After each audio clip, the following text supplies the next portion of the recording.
herzlich willkommen zum dritten Teil unserer Reihe Bloodstream Worker.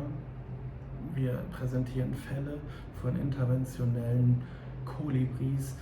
In diesem Fall geht es um eine Mitte 80-jährige Dame mit NYHA3-Dauerproblematik, komplett zuthrombosierter Vena jugularis interna und Zustand nach Frustrana rechtsseitiger Schrittmacherimplantation und einliegendem linksseitigen Schrittmacher. Am Ende war recht schnell klar, es muss ein Alternativ-Approach her. Schauen wir mal rein.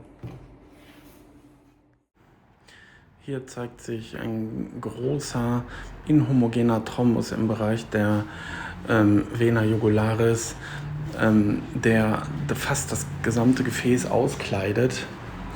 Hier war ein Zugang nicht möglich. Der klassische Zugang für die interventionelle Mitralklappenanuloplastie mit dem Carillon Device ist ja am Ende diese Vene, die konnten wir nicht nehmen.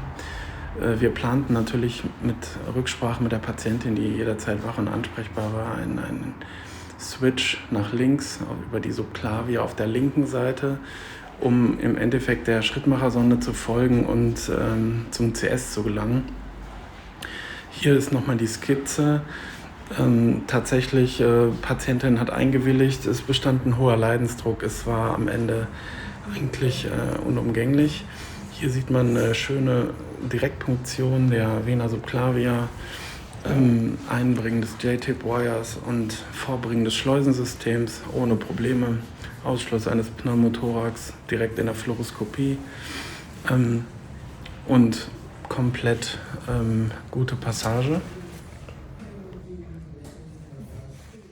Hier sieht man fluoroskopisches Vorbringen des Delivery-Katheters, vorsichtiges Entlanggleiten entlang der Schrittmachersonde, immer wieder Kontrolle der Schrittmacher-Pacing-Situation an den EKG-Aufzeichnungen.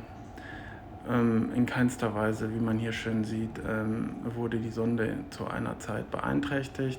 Der spitze Winkel ist natürlich wiederum ein Problem.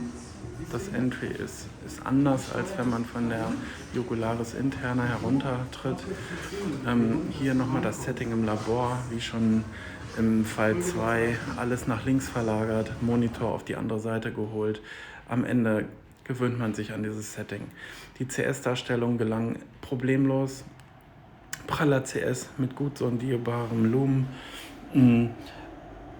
Hier ist weiterhin das Problem des anderen Eintrittswinkels, dass der MPA1 das CS-Ostium nicht wirklich sondieren kann nach mehreren Versuchen. Als Besonderheit für dieses Setting ist wieder einmal der Eintrittswinkel von links sozusagen mitschuldig, dass das Entry in einem anderen Winkel verläuft und der CS nicht so gut sondierbar ist wie von den herkömmlichen Eintrittswinkeln. Wir sind dazu übergegangen, das dann auszugleichen mit einem Al1, der schöne hakenartige Bewegungen machen kann und auch dann die CS-Sondierung ermöglicht. Eigentlich eine kleine Änderung mit großer Wirkung. Hier gelingt dann das Entry in den CS und man sieht, dass sogar der, was nicht immer so ist, Al1 die Passage macht. Normal wechseln wir auf den MP1 zurück oder auf den MP. Hier geht der Katheter sanft nach oben über das Exchange-Manöver, also man zieht ihn quasi über den einliegenden Inlane-Katheter, zieht man den Delivery nach oben. Im Austausch sozusagen. Hier kommt der Katheter auch schon distal an.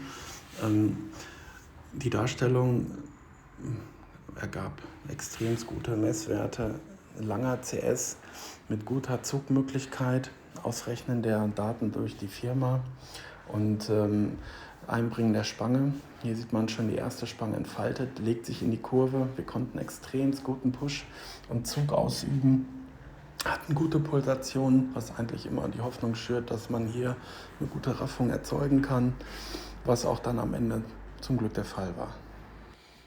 Nach ausreichender Zuglänge und ohne Affektion der Schrittmachersonde, man konnte nach wie vor Schrittmacher-Pacing durchverfolgen, konnten wir dann die Spange auch absetzen, ohne dass sie in ihrer Position dislokalisierte.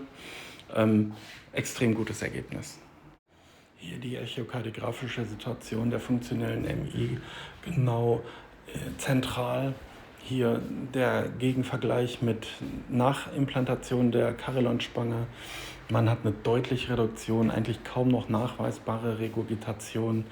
Patientin pendelte sich auf NYHA 1 bis 2 ein und am Ende alle Beteiligten wohlauf.